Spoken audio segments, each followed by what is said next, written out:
Ah. What? Ah. So, Comic-Con was pretty boring, right? Yeah, a little bit. My Maybe. hopes were up, and then they just got stricken down. Hey, but more on that later, people. Cause how was your week, Matt? Tell us about your week. Um, Besides just lazying about and going to work, I started watching Mushishi, which What'd is you an call me? awesome anime. You illiterate, uncultured swine. Oh, I'm sorry, but I have a general rule about TV shows. If I can't pronounce the name of it, then get out. It's so easy to pronounce. Just look at it. No. The name. Okay, how do you It's just pronounce like it then? Mushishi. Yeah. Baby. Feed me corn. But mush corn. I don't take any of that high profile stuff. What else? I picked up Tales of Exalia. The first one, the second one's coming out. I haven't played it yet.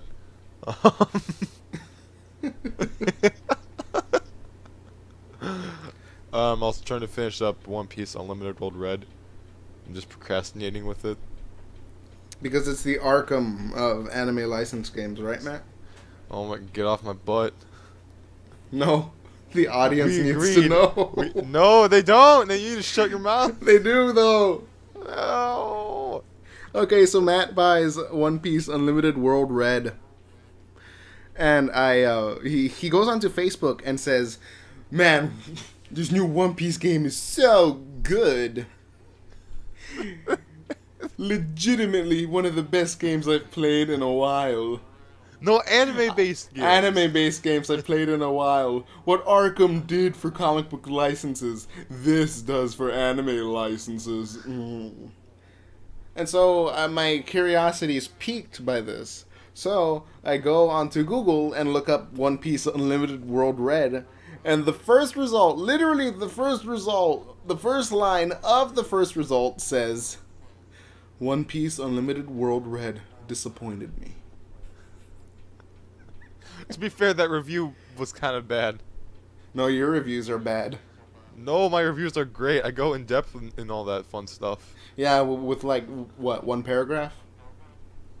No. Go like my review for Battle of Z was super long. Here we But go. no. The game that is 5 stars. I really enjoyed Battle of Maybe Z. there's just a little bit of bias here. Maybe, you know what? Yeah, probably, definitely. You know what there is. But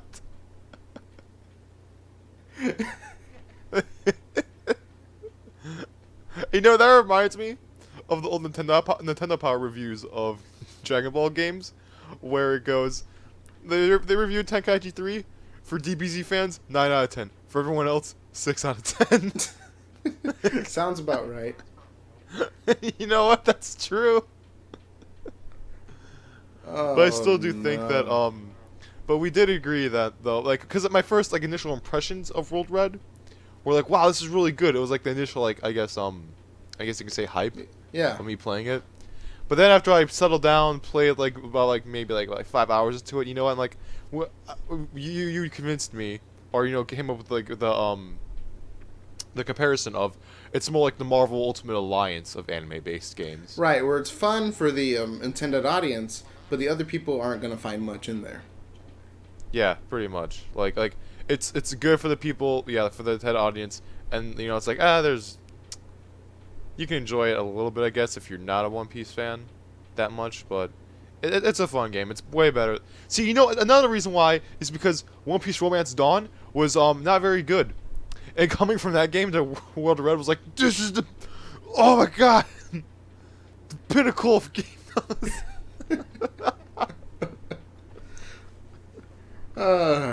Last of Us has been dethroned, ladies and gentlemen. So sick of hearing about that game. You big baby. No, I'm sick of hearing about that game. I see posters and trailers and people talking about it all the time at work. I'm like, shut up. Hmm. Yeah. Definitely Make know a how you movie feel for it. about that. Isn't that right, Goku? Shut up.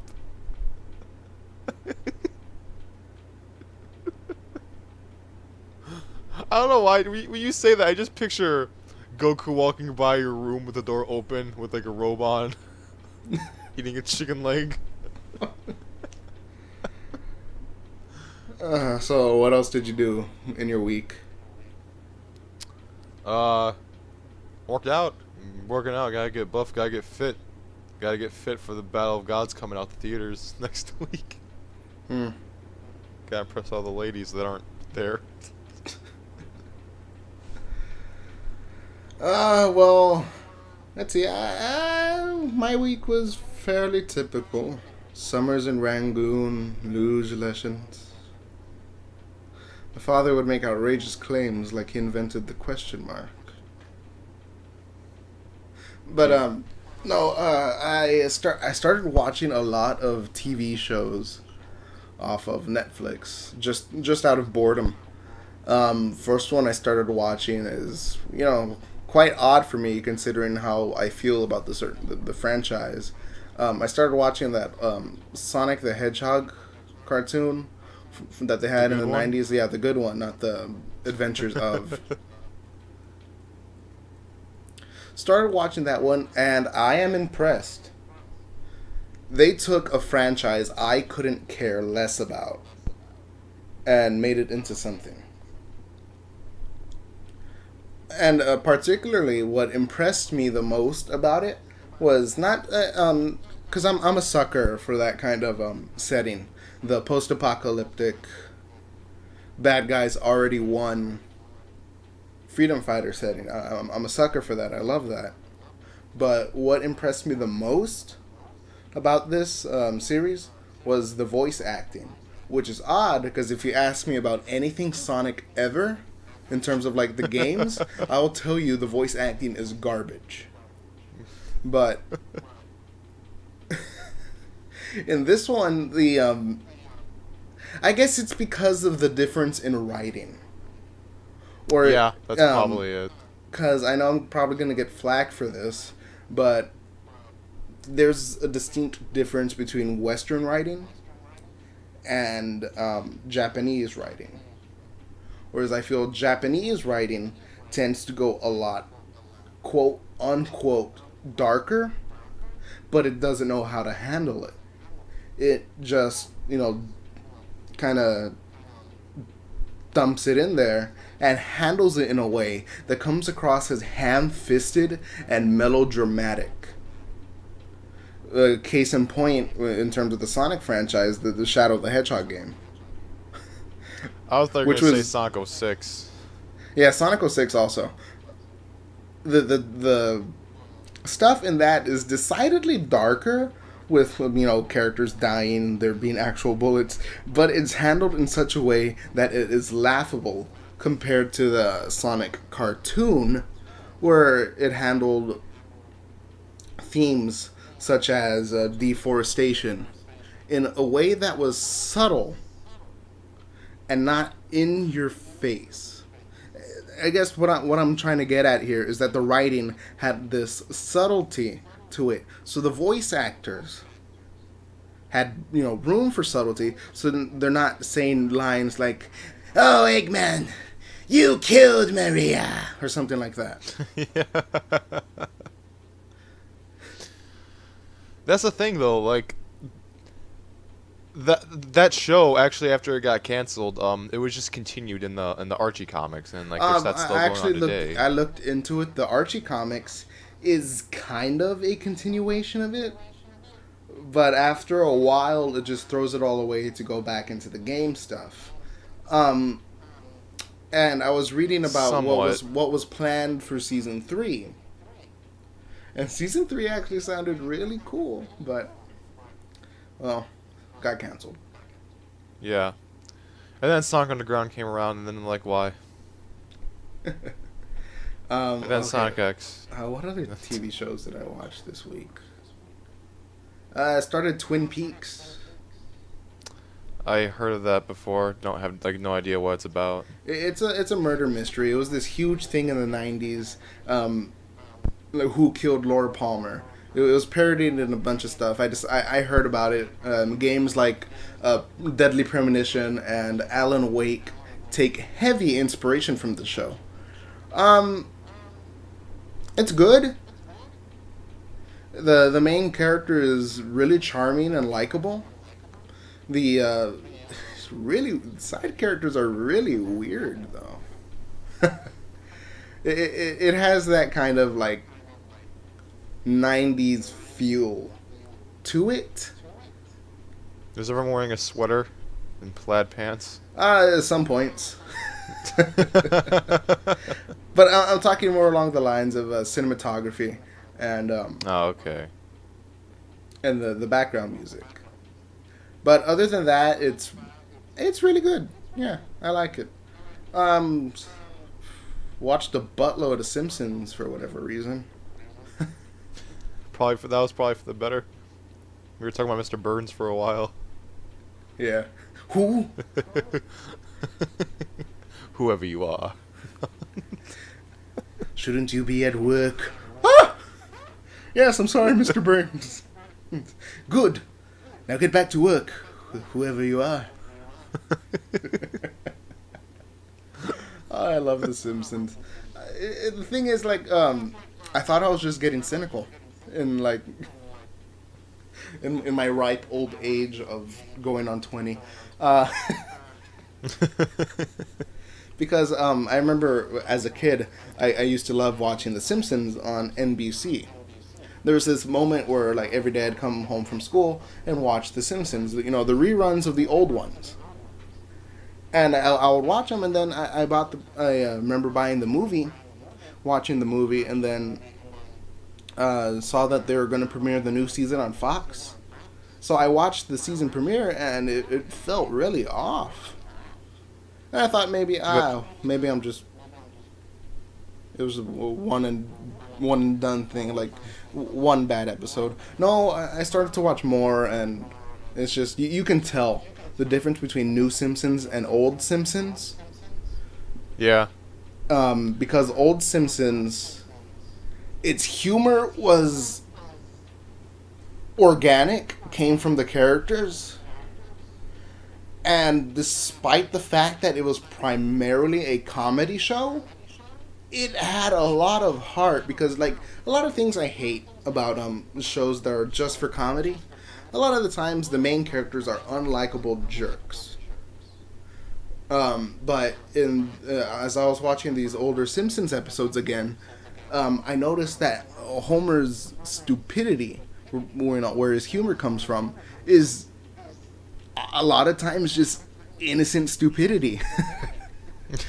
And you know, it's kind of touching to see things like that. He really does care for his family. He's a family man first and foremost. So I mean, it was just a nice breath of fresh air compared to, like, a lot of comedy shows I've seen nowadays. That's a good point, though, because the one that comes to mind for me is, like, when Maggie's first being born. Yes, that was exactly what I was thinking of. Yeah, where it's like, do it for her. Mm-hmm. Yeah. And there was I do agree with that. And the thing with, like, with long running comedies with, like, you know, Simpsons, Family Guy, American Dad, even nowadays, is that their humor changes over time to make the new audience laugh. Yeah, and I feel what Simpsons nowadays is kind of suffering from is that Family Guy comparison. Because it has to compete with it, kind of. Yeah, I think it is. People will argue that Simpsons and Family Guy is on the same level of popularity, but I think Family Guy is just a little more popular nowadays. Oh, nowadays definitely, but in terms of overall popularity, I'd say Simpsons takes it. Oh yeah, because I mean it's been around for a super long time. Yeah, obviously. Same with Family Guy though. It's like when I look back, you know how I feel about Family Guy. We've talked. Yeah, about I know. before. So I just kind of want to throw it out there for the audience. I personally do not like Family Guy. Just throwing that out there. My personal opinion, you don't have to take my word as God. It's just how I feel. But Matt here does like Family Guy, so I'll let him talk. I think early Family Guy humor, I still get a couple. I get a lot of chuckles out of it, but I think a lot of it's dated humor. As will new Family Guy be in about like 5 years.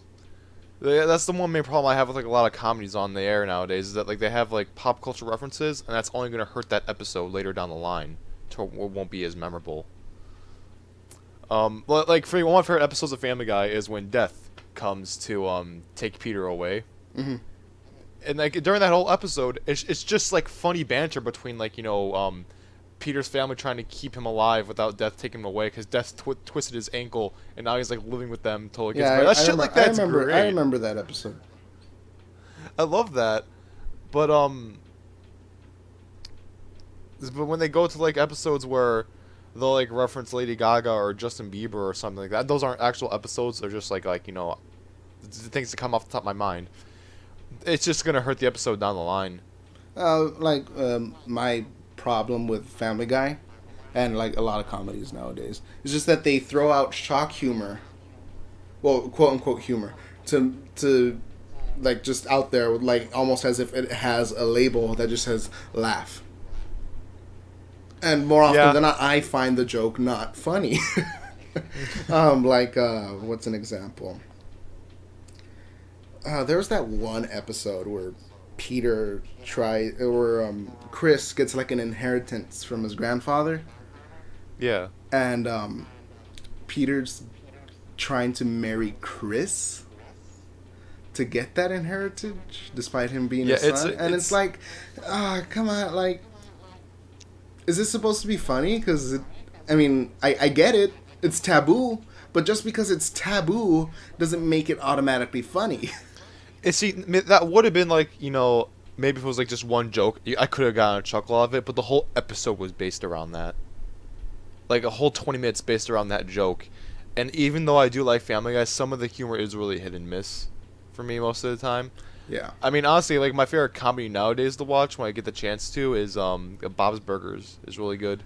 I've been hearing a lot about that, and it's on Netflix, and I've been meaning to give it a watch. Like, it's mainly because, I feel so bad. The voice, like, the guy who voices Archer. Yeah. He voices Bob, like, the main character, and I don't know what it is about his voice, but he's, everything he says is gold. Yeah, he just has that deadpan voice that makes, it's like that, Ben Stein, the actor, do you know who that is? Probably.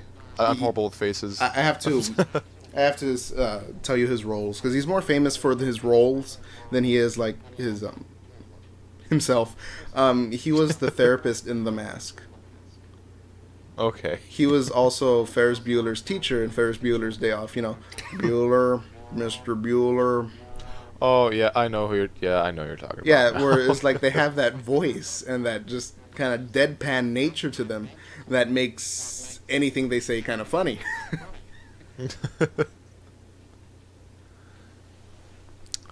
But what else? For the comedies, South Park is You see, South Park is one of. I'm sorry for interrupting. It's fine. Because it reminded me of shock humor, and I think South Park does shock humor right. It does, because it puts humor into it. Like that one episode where KFC is pretty much the cartel.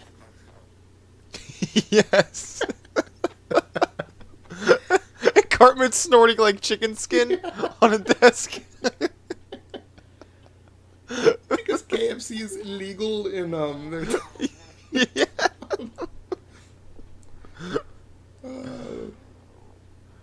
And the thing with South Park is that they're excused for having like pop culture and shock humor like that because they make like one episode a week when it's being aired on Comedy Central, so they have like it's kind of like a rush job. And as much as like as vulgar as South Park is, it is actually a really smart show. Yeah, it's really well written, which is what I really like about it. Like when Indiana Jones came out, the most recent one, when everyone was like, they ruined Indiana Jones, it's garbage, and South Park actually made fun of like all the people that were like saying that. Yeah, but, yeah. like having They Steven had, Spielberg like physically rape Indiana Jones, like throwing him on a table. Well, yeah. You want to move on to anything you want to talk about? Yeah. What else did I do with my week? I recorded some stuff, started writing some stuff, and recording some more stuff for Ace August coming around. So hopefully, first video should go up August 1st. Oh, do you need me to do that thing? Are you asking now? Yeah. Yes. Okay.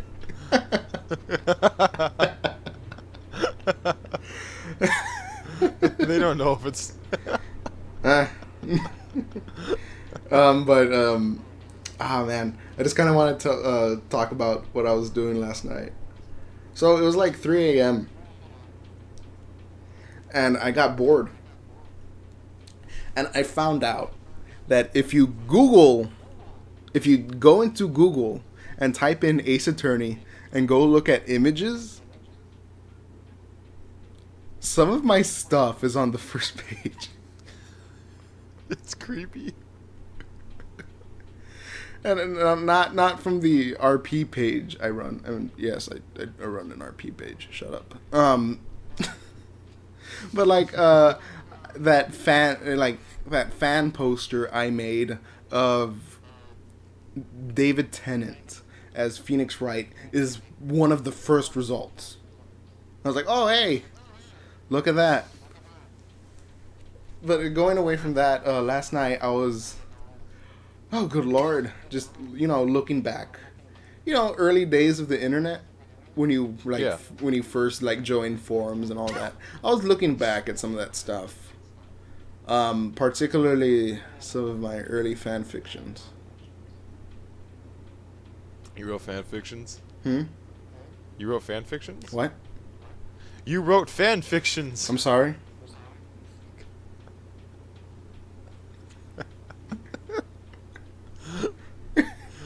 I hate you. Yeah, because the thing is, I don't have anything against fan fiction. Fan fiction is great because you get to do what the writers don't. In terms of alternate universe storytelling and all that, but whatever. It's where you have the wacky ideas, and fan fiction is great because as a concept it's terrible. So you can throw something out there, and if it's the worst thing ever, so what? That's fan fiction, ladies and gentlemen. But if it's not the worst thing ever, hey, you get a pat on the back from the community. No, I'm done. Or you can get your fan fiction turned into a best-selling novel and a movie. Right, 50?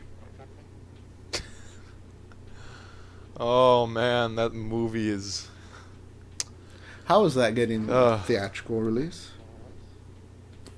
Well, you see, Jalen, people are like me. But, except they have way Awkwardly lower moist. standards. Don't let them know. Okay, so let's move on into what happened this past couple of weeks. Comic-Con. Yeah, Comic-Con was kind of there. Best thing about Comic-Con for me was finally getting to see some Legend of Korra gameplay. For me, it was confirmation of the monsters that they're going to be in Godzilla 2. Yeah, that's one. But the Legend of Korra gameplay was really interesting itself. I'm gonna buy that game, and I have never watched a single episode of Korra. Don't get me the reason why I couldn't sleep last night was because I was thinking it just popped into my mind. Season 2, I got so mad. I was like, I was there laying down on my bed, threw up my blanket. This is garbage. Why is season 2 like this? Why is there no mention of season 1? Season 1 was so good. And then I just gave up and went back to sleep. But going back to the gameplay, Huge fan of Platinum games. Metal Gear Rising, Wonderful 101, some of my favorite games. Some of the best games I've ever played. Purely gameplay-wise. Yeah, pretty much. Like, I love Metal Gear Rising, I love Mad World, I love Anarchy Reigns, Wonderful 101. They're all great. But those stories are so dumb. Yeah, but you don't need them. Oh, and Bayonetta. How did I forget Bayonetta? I feel bad. Yeah, but you don't need them. Because the game... Yeah, you don't. Because video games. It's what they are, games. Gameplay is what you play them for. I think people mainly got angry at Platinum because Metal Gear has been known to have like the most in-depth story for any like video game franchise, and then Metal Gear Rising is like, the children's brains are in the cyborgs. Well, I'm sorry. Sorry to burst your bubble, Metal Gear fans. Your stories are good sometimes, but they're dumb. They're boring too. A lot. They're not boring. I think a lot of them are boring. I love Metal Gear Solid. So, like in Metal Gear Solid 3, you had an enemy who's comprised of bees. It's great. What are you talking about? And then this communist who has electric powers for some unexplained reason, and then all that's perfectly fine. Oh yeah, also another plot point. A severed arm of someone starts taking over another person's body. But no, just because in Rising they were stealing the children's brains, oh no, that's too far. That is just too out there.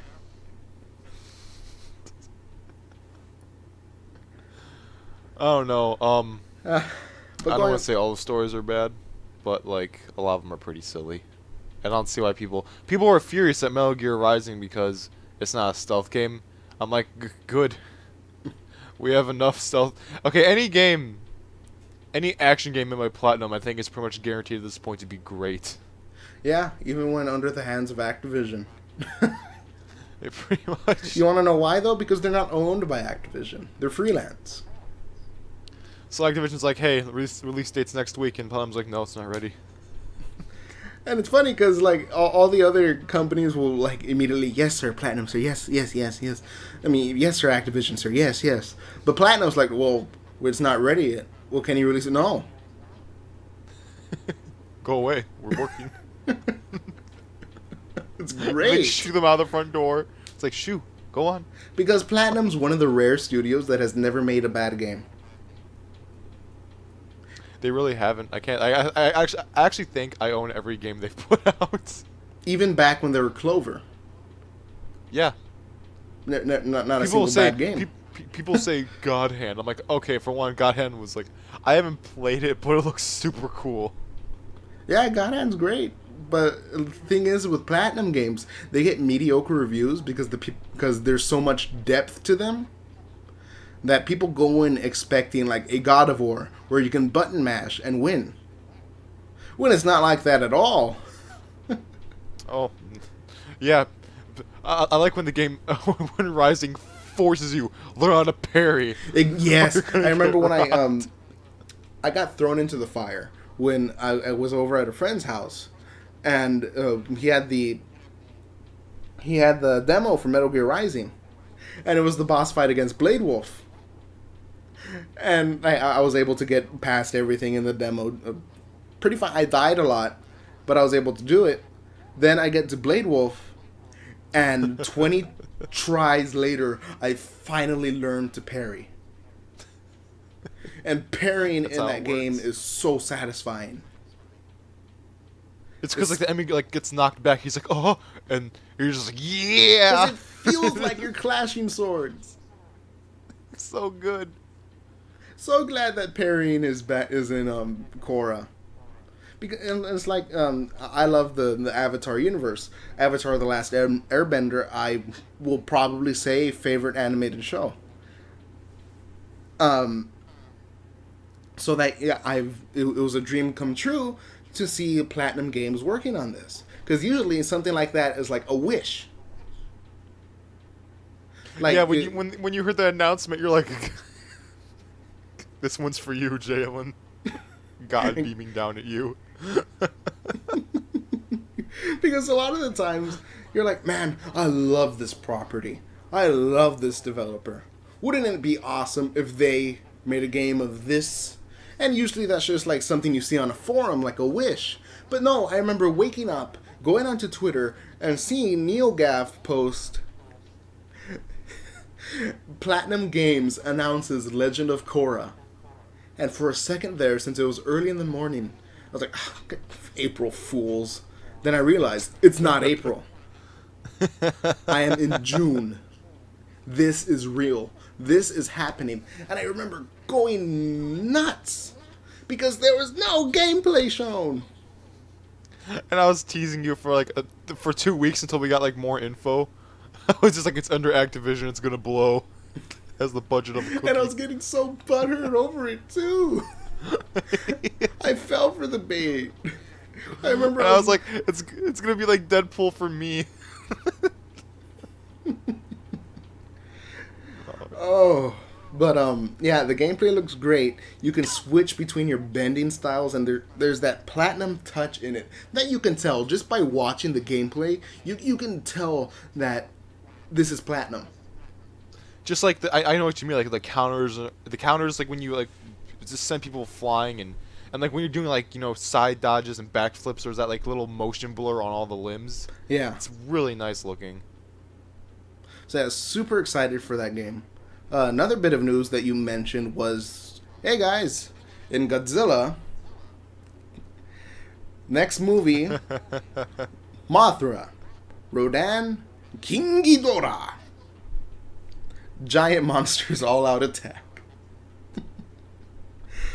You remember back when we first saw Godzilla? And we were like super excited because we were like, oh man, this was great. Could you imagine if for a sequel they brought in King Ghidorah? Exactly. And I remember there was a bit too where like a lot of people were talking about Mothra for a bit. I was like, yeah, Mothra would be cool in the sequel, and you got mad at me. No, cause I just thought like just Mothra and Godzilla. I'm like, no, Mothra's cool, but I think Mothra's boring by herself, and she needs to be accompanied by another monster.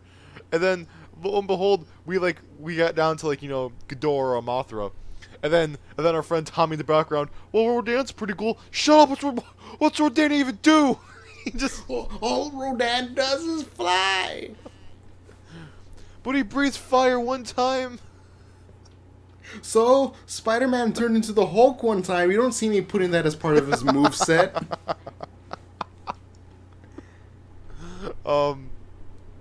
Yeah, it came when Gareth Edwards just like announced that. I was like, hey, we all won. We got Rodan, Ghidorah, and Mothra. But how are they gonna balance that? Well, they've already introduced Godzilla. Yeah, Godzilla doesn't need an introduction. Thing is, King Ghidorah and Mothra's origins are so weird and out there. I can't help but wonder how they're gonna adapt them for this story.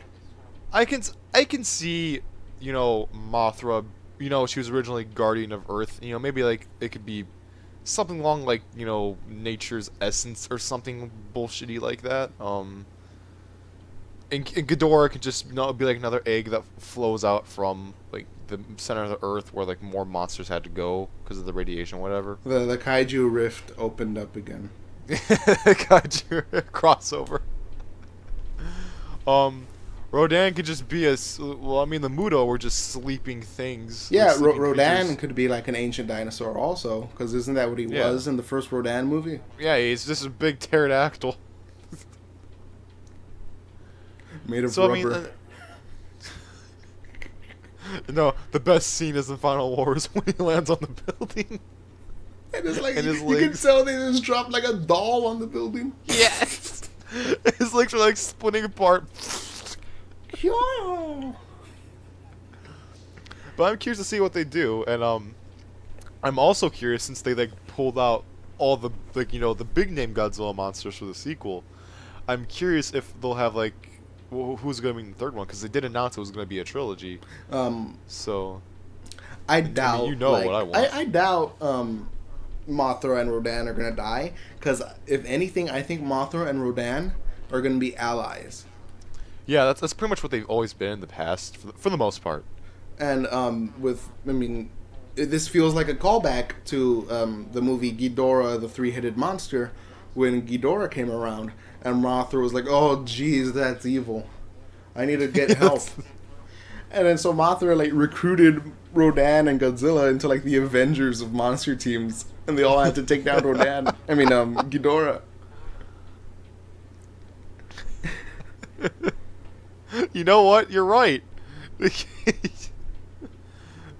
But you know what he did say, or Edward said he would like to do a Destroy All Monsters-esque movie at some point. So maybe that could be the third movie, but that'd be introducing a lot of monsters in a really short time. Yeah. I know he's been done to death, but Mechagodzilla for a third one, because he's like the other big villain for Godzilla. Yeah, definitely. I think in terms of like monster tier rivalry, it goes Ghidorah, Mechagodzilla, and Destroya. Yeah, which is funny because Ghidorah and Mechagodzilla got their reputation for appearing so many times and being so antagonistic towards Godzilla. Destroyer got that reputation just for killing him. Yeah, and he was only in one movie, if I recall. Yeah, one movie ever. They didn't even bring him back for Final Wars. They're just like, oh, one and done. But he left such an impression on people's minds because he was basically Satan. He pretty much was. Like, it's like in the freaking James Rolfe's review of it. He's like, look at it! He's the fucking devil! He's just flying through the air, carrying Godzilla, dropping him in the city. But I still, you know my wish for the third movie. I want it to be Godzilla, Destroya, and Jet Jaguar.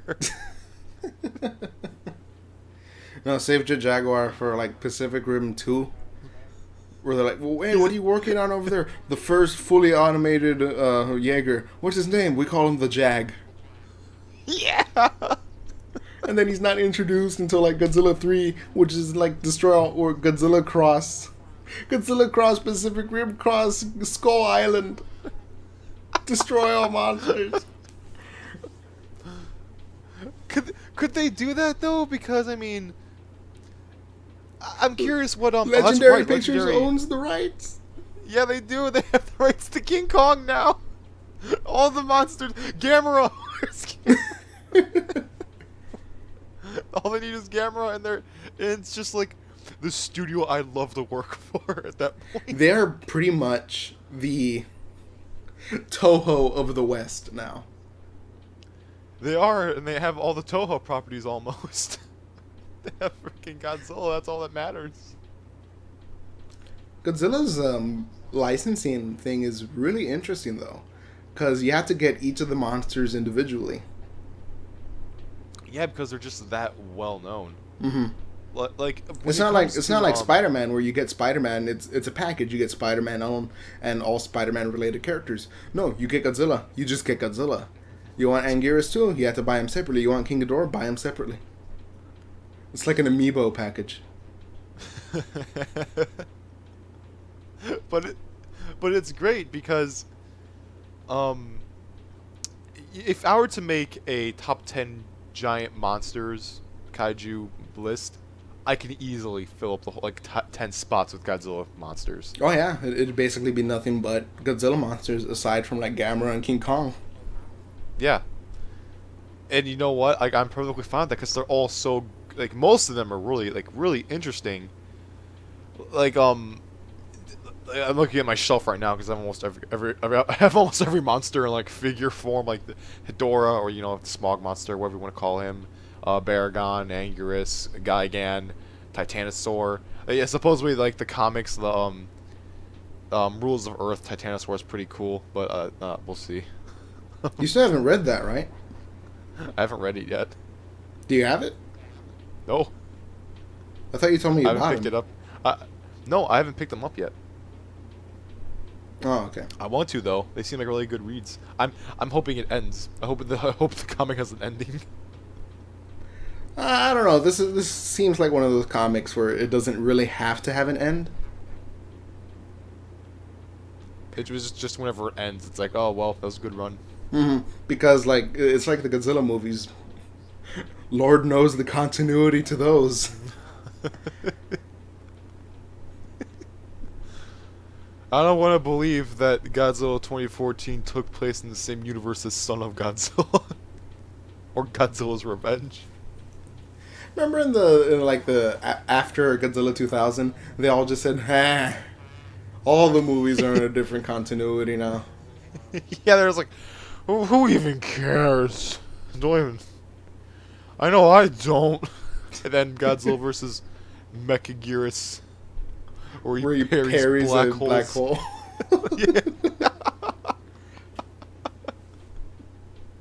Godzilla's rad. What else at Comic-Con? Guardians 2. Well, yeah, they announced that Josh Brolin is officially Thanos. Neat. Too bad he won't be in a movie for a long while. Oh, he's gonna. When's he gonna be in? He's gonna be in Guardians of the Galaxy. The one coming out in like a few days. Yeah. Oh, is he? See, the thing is, I may sound dumb right now, but I've been excited for Guardians since like 2012.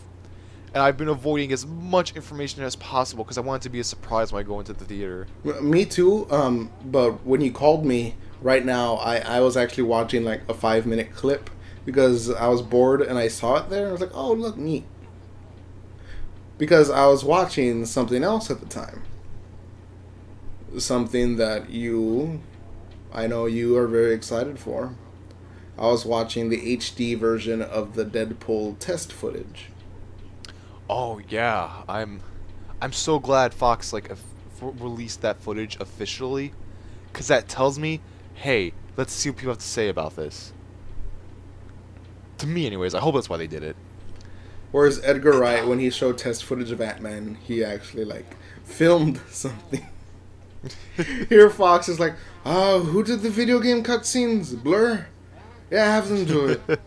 Ryan Reynolds, can you voice for a little bit? Yeah. Then just go ahead. The thing with yeah, not a lot of people are like, is it going to be a CG movie? It's like, no, it's not. I mean, they just did this for like a proof of concept. Yeah, like exactly. Like a lot of studios. It's very common in the industry for people just to use CG as a pitch to a studio before actually making a costume and sets and all that stuff, because they don't want to waste the money if the movie doesn't get greenlit. But the Deadpool, the pitch for it, the video, it's just test footage, but man, it was really good. Like, I love that it's more Joe Kelly and Marvel Now-esque than it is Daniel Way, which that is super good. That's super good. Because okay, I don't know much about Daniel Way's other writings or comics, but his Deadpool run, aside from X marks the spot story arc, everything he wrote I just was cringing at. Didn't he write Suicide Kings? I'm not entirely sure. I think he might have had a part in it, but I don't think he was the main writer. Don't quote me on that. Okay, yeah, don't quote me either. But we don't know what we're talking about. Because I read Suicide Kings, I was like, I like, it's probably because I was reading it in my free time during finals of my first year of college, so I don't really remember it. I didn't pay too much attention to it, so I had to give another go to give it a, voice my good opinion on it, or a good opinion on it. But yeah, the test footage, pretty much everything you said, I really liked. Like how the slapstick was good. How like Deadpool's actual body movements reminded me of the Joe Kelly Deadpool, but like how he talked and the jokes he splurted out were were more the Marvel Now kind of jokes. Oh, he joked like that too in Joe Kelly's run. Yeah, definitely. But I just hope they stick to that, because I didn't read the script that was leaked years ago because I didn't want to spoil it. But I know you did, and apparently that's actually some of an edited scene from the script. Oh yeah, it was almost from what I remember, almost shot for shot. It was missing quite a few things though, and it's very easy to believe that the script has gone under a few revisions. But the script I read was actually really good. Yeah, comedy was there. Some scenes I could have done without, but overall, it did remind me a lot of Joe Kelly's run. In terms of like, here's this really bad mercenary who's done bad things, but he wants to kind of make them right and be a hero. Yeah, and that's the Deadpool I like. Mm-hmm. That's like how the Marvel Now Deadpool is. But right, Joe Kelly is like you said it perfectly. It's just like what was it, like a funny psychopath is what Joe Kelly was. I mean, Daniel Way was a wacky mercenary is what Joe Kelly did, as opposed to Daniel Wade's absolute psychopath. Because I remember Daniel Wade's Deadpool would just shoot you if you even said like Star Wars prequels were pretty good. Yeah, and like his like somewhat. Because it goes back to what I said earlier about, you know, comedy nowadays. A lot of people think that just being a jerk is funny. A lot of people think that just being like ha random mean-spirited humor is funny, but well, a lot of times that's really that Deadpool's character though. That's what makes me angry about it. Is that Deadpool was never like, yeah he's a mercenary. He's killed people. He's not the greatest guy, but he wouldn't just kill somebody for the sake of killing. Yeah. Well. Yeah. Well, it's funny because you said that, and I'm remembering a scene. I believe it was from, can't remember what Deadpool comic it was. But Weasel, you know who Weasel is, right? Yeah. Okay. Well, Deadpool knocks on Weasel's windows. Is like, hey, look out the window. And Weasel looks and he's like, oh, you spelled his name. You spelled my name in his intestines. That's nice. But I think that was one of Deadpool's contracts. Yeah.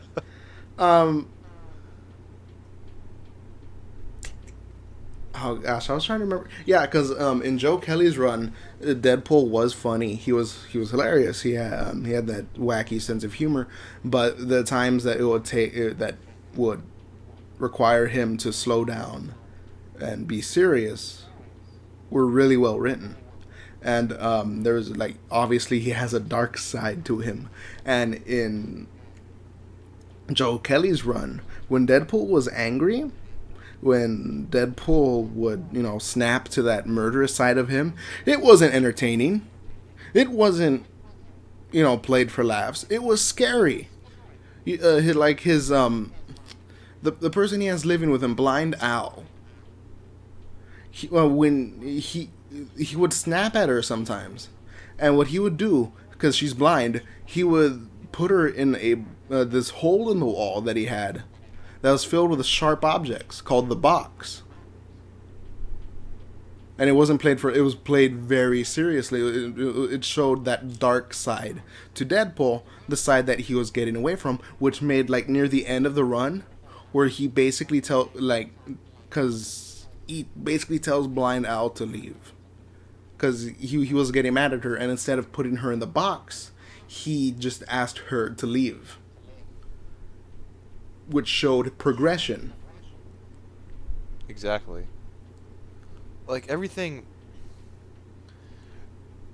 This is why I hate that Deadpool's, like, persona in the media and, like, you know, pop culture is the Daniel Way Deadpool. Where it's just all about, like, you know, boobies and tacos and chimichangas and look how kooky I am with all these guns. It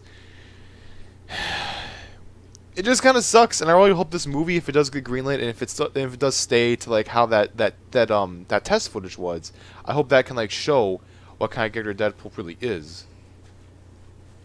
But we can only, like, you know, wait and see what happens, Because right now, like, what's Fox working on? Like, they're working on like some Fantastic Four reboot that's probably gonna fail, and Age of Apocalypse, right? Yeah. Yeah. I mean, that's only 2 movies, and to be fair, like the team that's supposed to be working on Deadpool, I don't think they're working on anything else right now. So, I mean, Ryan Reynolds, I don't think, I think he's like, what, maybe he's booked for like a sequel to The Croods or something, but that's just mostly voice work. Mm-hmm. So. And can I just say, yeah. Ryan Reynolds did an amazing job as Deadpool in the test Yeah, footage. he did. His voice was spot on. Probably I was like, my wow. favorite version of Deadpool I've heard, and that does include Nolan North. Yeah, I agree with 100%. I think if Deadpool ever has like a voice role in anything related to Marvel, get Reynolds Because to do the voice. I remember in the comics, when asked about how Deadpool sounds, Cable said it sounds like sometimes that he said that Deadpool's voice is kind of gravelly at some points, to the point where it sounds like he's gargling marbles. And whereas Reynolds didn't necessarily have a rasp to him, but you can kind of hear like this gravel in his voice. And a lot of people are like, no, don't put Reynolds in it because of Green Lantern and all that. But if anything, if this test footage is anything to go by, Reynolds could deliver one of the best portrayals from comic to page. I mean, from comic to film, this side of J. Jonah Jameson. I mean, it also helps a lot that Reynolds went on to record saying he's a huge fan of the Joe Kelly run of Deadpool. Yeah. So yeah, I'm hoping and that definitely shows in how he was acting. Mm-hmm. Like everything about that. I mean, it's only like CG. It's only like 2 minutes long, but it's like everything I expected was pretty much there. And don't think that like, just because the way we're talking about it doesn't mean that there was like no dark humor. There was tons of dark humor in it, particularly that bit at the end where he cuts off the guy's head. Yeah. Did you see? We finally saw what was on the paper in the HD version. Yeah, we were like talking, like you were saying, it's probably the contract he has to kill them. It's just a picture of him cutting off the soldier's head. Yeah. And you see that he's like drawing the picture with crayons on the bridge at the start of the teaser. But the thing is, though, for that movie, you know the rule of PG-13, how you're allowed to say like one like F word, 3 or 4. Yeah, like one F word, like like the S word, like 1 or 2 times, something like that. Mm-hmm. Deadpool like says them all, like in 2 minutes. So thinking about a full feature-length movie, that brings up the next thing. Apparently, Fox, Disney, and Marvel have a problem with the movie being rated R, but the writers are dead set. Oh no, yeah, they're dead set on making it R, because like everyone else wants a PG-13, but the writers want it to be rated R. It doesn't have to be R. Yeah, it doesn't have to be R. It does not have to be R. Because I mean, if you think back, the Joe Kelly run wasn't really that violent. It did have its points, like Taskmaster cutting off Deadpool's finger to get him mad. Yeah, stuff like that. Which I'm not. It's just that when I think of rated and PG-13 Deadpool movies, does have a potty mouth, but he does. It's not something that's integral to the character. Yeah, it's not exactly. He doesn't need to be swearing like a sailor. He doesn't need to be swearing like me. Like if Wolverine can have his own solo movie and that can be PG-13, then there's no reason why Deadpool has to be rated R. Exactly. Wolverine by character is a lot more disturbed and violent than Deadpool. Look at Dark Knight. Look at Dark Knight. That's PG-13, isn't it? Yeah. That movie's pretty disturbing in some points, like the magic trick. Oh yeah. Pencil, whatever. Stuff like that. So yeah, you can definitely make it PG-13 because you said it best. Like vulgarity doesn't make good humor. Mm-hmm. I mean, it can, but it doesn't need to be. And you know what? I agree. I would like for it to be PG-13 because it would bring in a wider audience for the character. Yeah, but last thing you want is a bunch of kids going, "Hey, Deadpool's pretty cool," and then go picking up a comic and be one of the Daniel Way runs where. Well, to be fair, there are actual parental like advisor, like you know. And you know what? Yeah, parents, to be fair, sure. a lot of comics nowadays are not for kids. They really I are. am struggling to think of a single comic that is kid friendly. The only one that comes to mind is Miss Marvel, but I would say Blue Beetle. Blue Beetle probably. I don't know. I haven't read that one. Sonic, obviously, but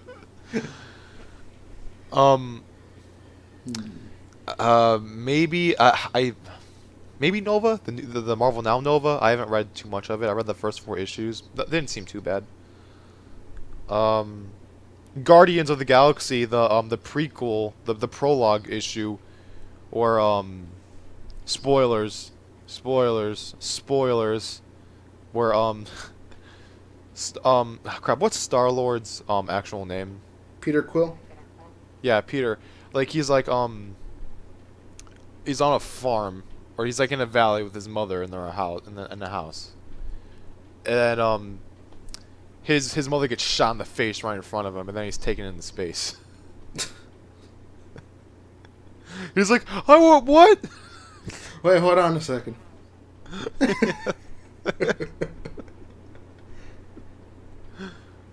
And I was reading it because like it was like a really relaxing issue. It's like, oh, look how happy they are. Look at this family. Maybe like there'll be some. Nope. Yeah, comics nowadays, man. I tell you, I'm surprised how Death of the Family. Going back Death to of the that. Family. Yeah, I'm surprised how that even gets like a T rating. I had a dream one time where they made that into an animated feature film, and it had to get like an R rating, which it would have to if it were to ever be adapted. If it wanted to be true to the actual like arc. Oh, R so hard. Only because of the Joker. Yeah, all because of the Joker. The Joker was what? I mean, obviously the Joker's what made that arc, but oh my god! And you just reminded me, Death of the Family was so good. Then Zero Year came out. Well, now you know how I feel about season 2 of Korra. I can't be the only one. 0 Year's so boring. It's you know the thing is with 0 Year, were you reading it issue by issue? Yeah. Month by month? Yeah. That could be it.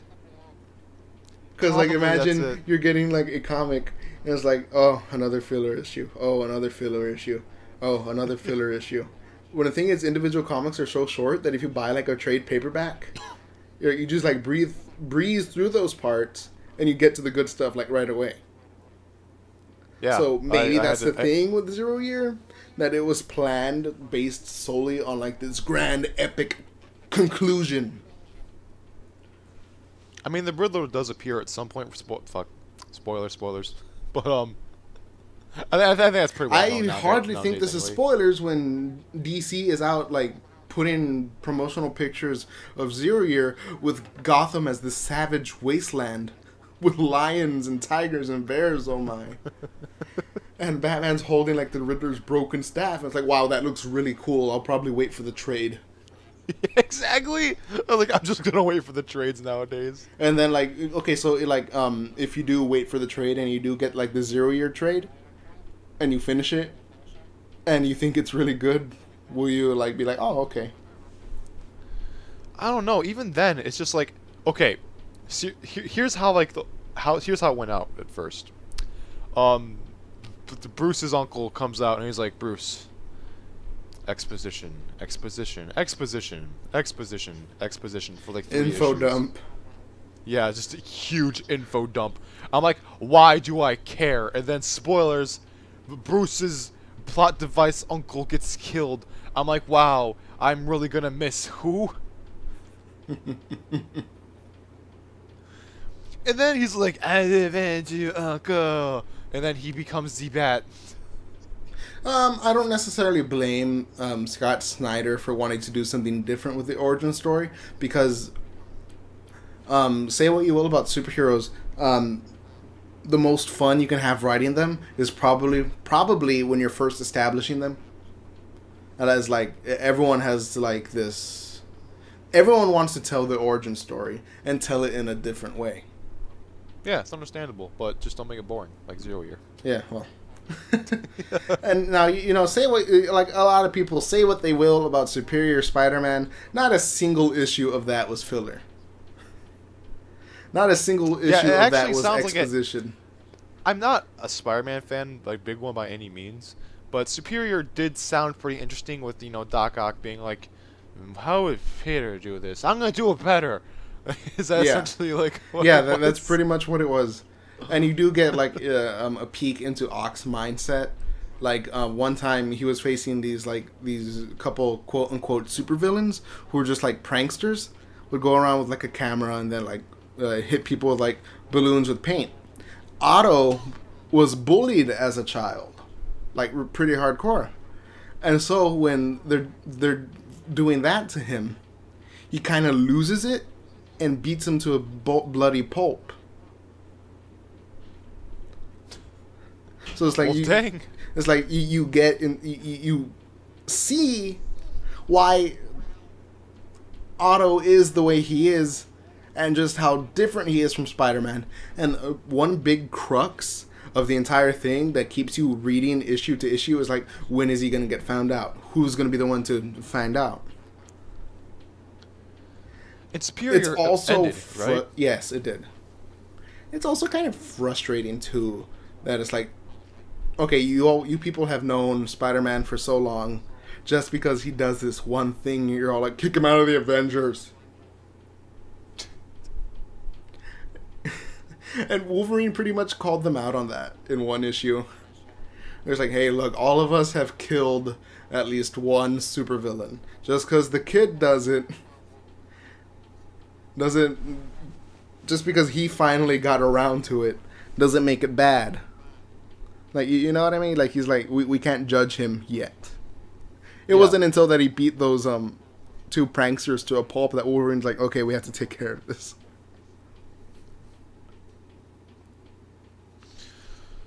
That reminds me, can we talk about... Oh, wait, we already talked about that last time, how Quicksilver and Scarlet Witch are in Avengers 2. Yeah. Age of Ultron. One thing that I feel we should get to, since we're talking about Comic-Con, is Wonder Woman. Oh, yeah. Yeah, it's alright. Yeah. Costume is alright. Did you see the leaked teaser?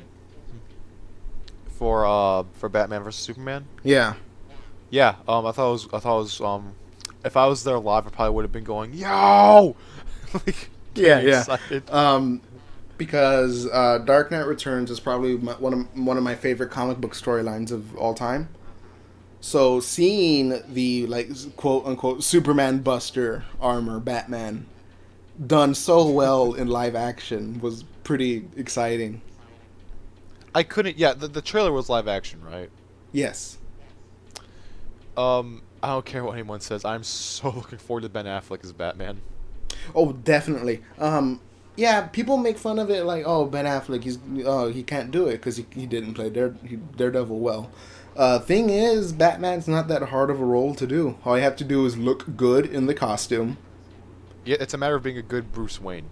Yeah, and be serious. Nothing else to it really. And plus Daredevil and Batman, I will argue, are I say they're pretty different characters, pretty different universes.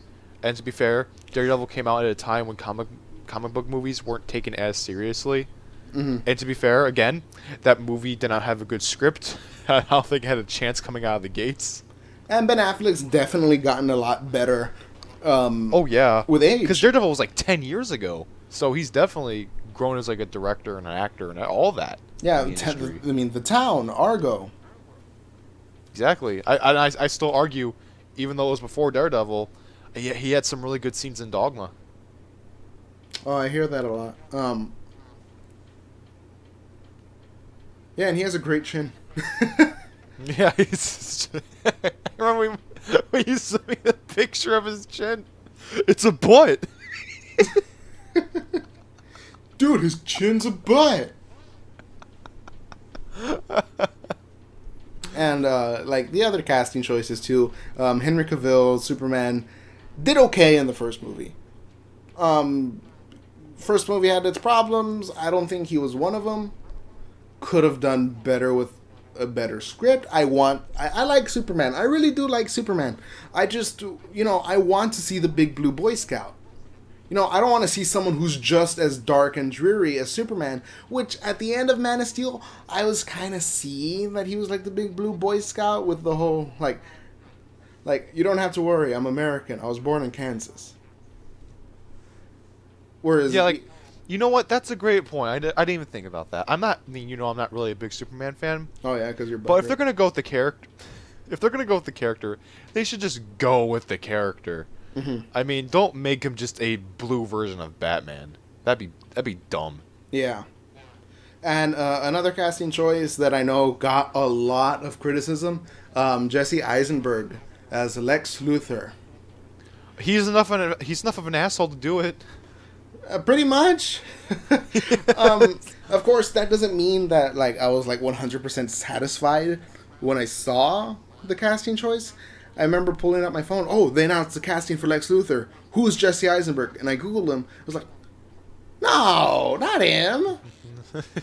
the Facebook guy. Because I remember back in the pre Lex Luthor hype, I'll call it. Everyone was like, get Bryan Cranston. Get Bryan Cranston. Who would have been an amazing Lex Luthor. It's just too bad that he's up there in age and probably won't be able to do multiple movies. Yeah. Like, I don't know if you've ever seen that fake Batman versus Superman trailer. I did. You showed it to me. It was great. Yeah, with him as Lex Luthor, great. Yeah. Absolutely wonderful. That being said, looking at pictures of Jesse Eisenberg, I can picture him bald. And I'm all for a villain that doesn't exactly strike you as a villain. You know what I mean? Yeah. Like Jesse Eisenberg, you put him next to Ben Affleck and Henry Cavill, you're gonna be like, "Ha! Look at that scrawny nerd. I'm gonna push him in the sand." What I want to say is, have you ever seen Social Network? I've seen bits and pieces of it, and watch. Yeah. You should watch it. You can just see how snooty and smart alecky and like how much of an asshole he can be to be Lex Luthor. And I think you'll be okay with the casting. Because when I first saw it, I was like, "That's random," but yeah, I totally see it. It's like it's an interesting choice. Because how many times have we seen Lex Luthor on the big screen, and it's like he's this evil real estate agent. Yeah, exactly. Exactly. I didn't even think of it that way. But, Now, mind you, I would have loved to have seen Kevin Spacey give it another shot, especially with House of Cards, but, Jesse Eisenberg, I think, definitely can do it.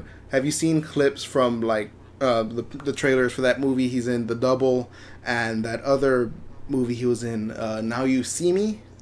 Yeah, Now You See Me was good. I remember seeing like different fan trailers where like they took the scene from Man of Steel and the scene from The Dark Knight where Superman and Batman are kind of sitting in the chairs in the prison when Superman was arrested and when Batman was interrogating the Joker. They made it look like they were sitting next to each other and that Lex Luthor was on the other side of that, but it was the scene from Now You See Me. It's like, okay, you're going to take 1 step, 2 steps, 3 steps. Every step you take, I'll be 3 steps ahead of you. And then bam, you won't see me coming. It's like, okay, that I can see that being something Lex Luthor would say. And, he may be this, nerdy little guy, but that kind of makes me even more afraid of him, in a sense.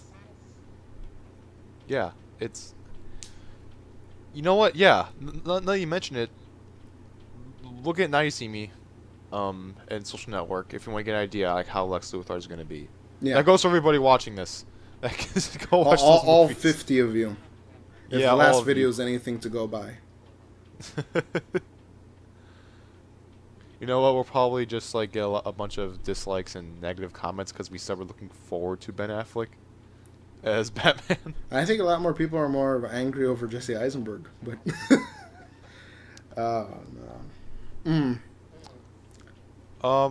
Anything else? Aside from that, yeah, like we watched. There was no Smash announcement, even though there was teased there'd be one. Well, Takamaru is an assist trophy. There's a Paper Mario stage. Do you think Paper Mario will be a character? No. Good. I wouldn't mind it, There- but no. I don't think he's gonna be a big character. No Ridley. No Ridley. Not yet. He's gonna drive us insane with that.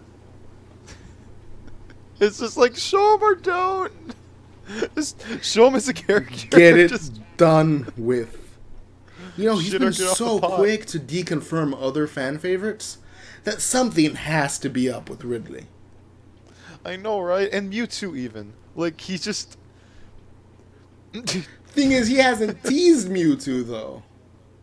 Yeah, but he hasn't like. He's not a Pokeball. He hasn't shown him as a trophy or anything like that.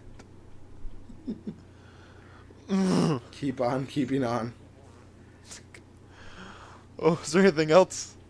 Did you see the leaked, or not see, hear the leaked audio of the Age of Ultron trailer? I saw you posted. I didn't really listen to it. It was too muffled for me. Yeah. James Spader sounded really good as Ultron. It wasn't robotic in any sense of the word. It was, it started off at the party Is it scene. auto-tuned?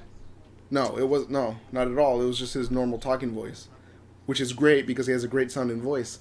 It was the scene like Thor brings his hammers, like they're all like at Tony Stark's party, and they're like, "Hey, let's try and pick up Thor's hammers." Like, no, only if you're worthy. And like Tony Stark tries to pick it up, it doesn't budge. War Machine tries picking it up. Jeremy Renner's like, "This is garbage. I'm not even gonna go shoot my bow and arrows." And then Cap is like about to pick it up, like you see it moving. When you hear just Ultron interrupt in the background, like, "None of you are worthy. You all try changing the world, but you don't want it to change, really. You just fix the symptoms without treating the virus itself." Or like something like that. And he's basically But Cap telling... was Cap really gonna? Was the hammer really budging for Cap though? Yeah. Oh, that's interesting. Because he's in the comics, he's picked it up before. I know, but to bring it into like a movie, that's neat. Yeah, I mean, and then it cuts like this whole thing, like Ultron's talking about like what's really wrong with the world are the people in it. I'm not here to I'm not here to bring about chaos. I'm just doing what's necessary to save this planet. And because Tony Stark's the one who made him in this movie, so then it cuts to like Tony Stark like kneeling down, like Captain America's shield is shattered on the floor in front of him. All the Avengers are like knocked out or dead. Right there, as you just see Ultron's drones in the background, just tearing everything apart.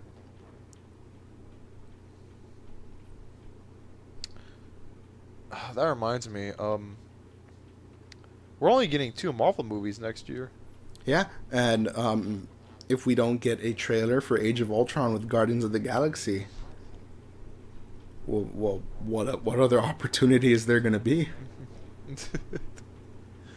I mean, I noticed like the release list. Like, I think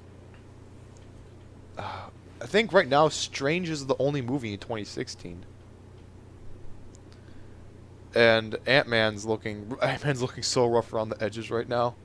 I read the description of the footage they showed, and I like the way it sounded, but I don't know all this stuff going on with it. Like what comes to mind for me is Honey, I Shrunk the Kids, but an action movie. Yeah, which sounds great in my opinion, because like shrinking and growing is such a unique idea for a superhero, especially one in a movie. I just love when movies that do that, they take advantage of the fact that they're small and like a big world, so the sets are always like really interesting to look at. Mm-hmm.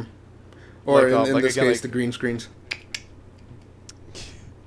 But like even in stuff like Honey, I Shrunk the Kids, or like they're bouncing on like a giant clothespin, or like Oreo cookie's the biggest thing ever, and it's awesome.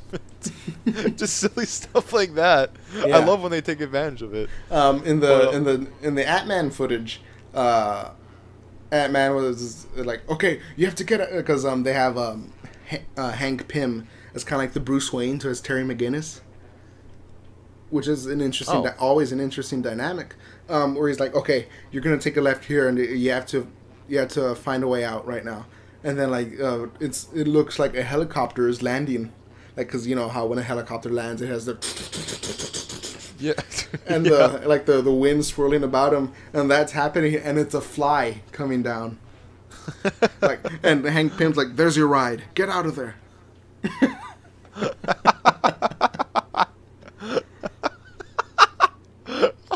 And then he gets on the fly, and he's like escaping a helicopter that's chasing him. See, that sounds so good, but it's like, you know, Edgar Wright, he dropped off the movie. 2 actors dropped out of the movie. It comes out... The guy who directed Yes Man is doing this. And that's just pretty much a less funnier version of Liar Liar. If you've ever seen that. Yeah, yeah. And God, do you know how many product placements were in Yes Man? Plenty. There was like a scene, because like the entire movie's dedicated to him saying yes. He just looks at a bunch of advertisements like yes, yes, yes, yes, yes, yes. So he's like trying all these different advertisements and be like, wow, this works great. Like he's jumping on a Tempur-Pedic mattress with a glass of wine there. It's like, oh, it's just like the commercials. And then of course there's the Red Bull scene. But like, what was I gonna say?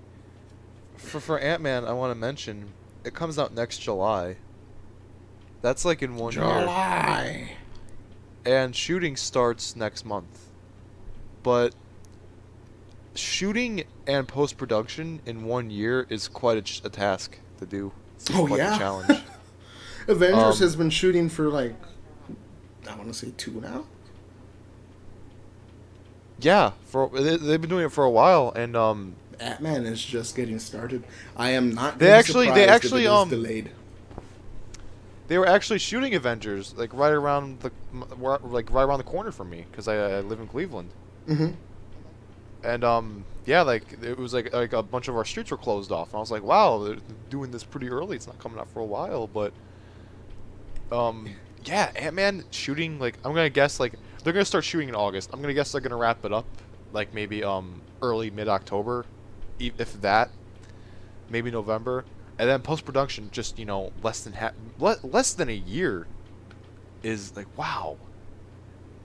Mm-hmm. Unless maybe it's not gonna be a long movie, maybe they're gonna rely more on special effects because it's Ant-Man. They're gonna be doing more green screens. Oh, we'll see. But yeah, I'm curious. I'm gonna see it regardless. I just hope it... I'm on the fence for that. I know it's petty of me, but the whole Edgar Wright situation just makes me want to be like, no, Marvel, you're not invincible. I am not going to see this movie. My one ticket is not going to... My money's not going to go towards this, like, one ticket for your movie. But on the other hand, if the trailers look good, I'll go see it. And the Ant-Man costume is, thank God, pretty cool looking. Oh, yeah.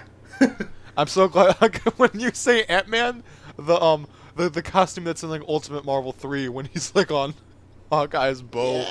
Yeah.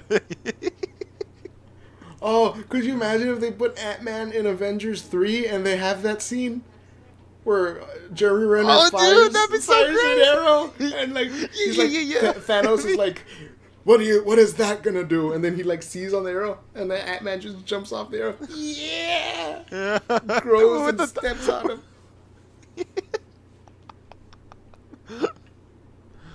Oh, that'd be great. Did you ever see Ultimate Avengers, the animated movie? No, I didn't. There was a fight scene between the Hulk and the Giant Man that was actually pretty entertaining to watch. Because the Hulk only went up to like Giant Man's big toe, but he was still beating him up. He's like, "Come, knock it off, Banner! I'm gonna have to squish you."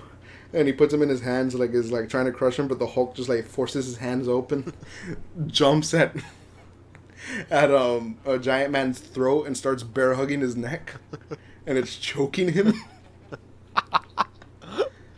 And then Hulk lets go, falls to his knee, punches his knee, and breaks his leg with that one punch. I kind of want to watch that movie now that you bring up all this.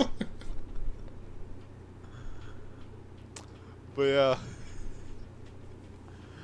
What do you think? We're good now? Yeah, that'll do it. That'll do it. Okay. All right, don't stop it yet. I won't stop in it. Okay, 3, 2, 1, go. Ay, ay, ay, ay.